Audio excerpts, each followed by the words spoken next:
ng Pampanga parang kahapon lang, no? Kaso nadagdagan tayo, ayan, si Boss Kelvin, ayan, no? Yo, yo, yo! Oh, let's go!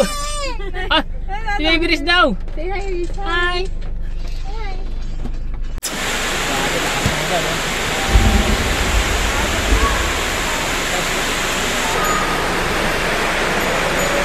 Grabe ang lakas ng ulan, no?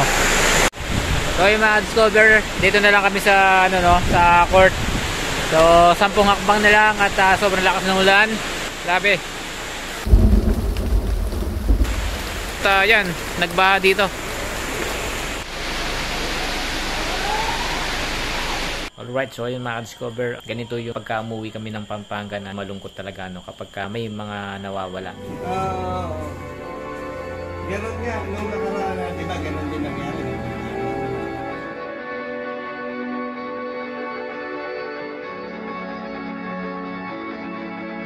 So ako, naranasan ko na rin yan. Talagang sobrang nalungkot ako nung mawala yung papa namin, ano.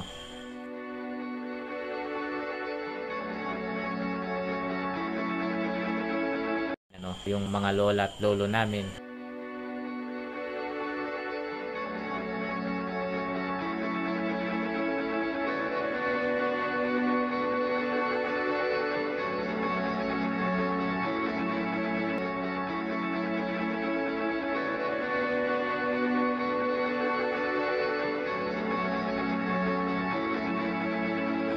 So, etong namatay ngayon, bali biyanan nung tito ni Mrs. ano, kapatid ng biyanan kong lalaki. Etong ngayon ay nasa 84 years old na yata siya. Ang hiling niya nung siya ay buhay pa, kapag siya ay nawala, ano siya, no, yung sunog, yung cremate ba yung tawag doon. Nandun siya sa parang garpon, ano. Hindi pa kami lumipat kasi pagdating namin kumain muna kami. So, yung mga discover, lipat lang kami sa kabila, no. Let's go.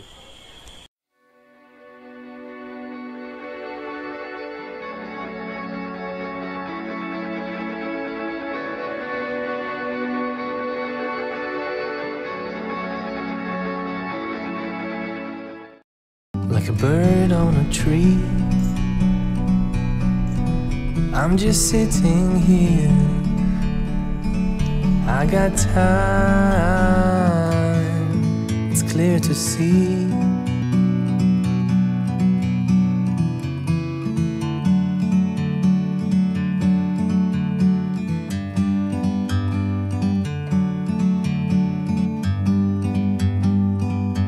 Like a bird on a tree,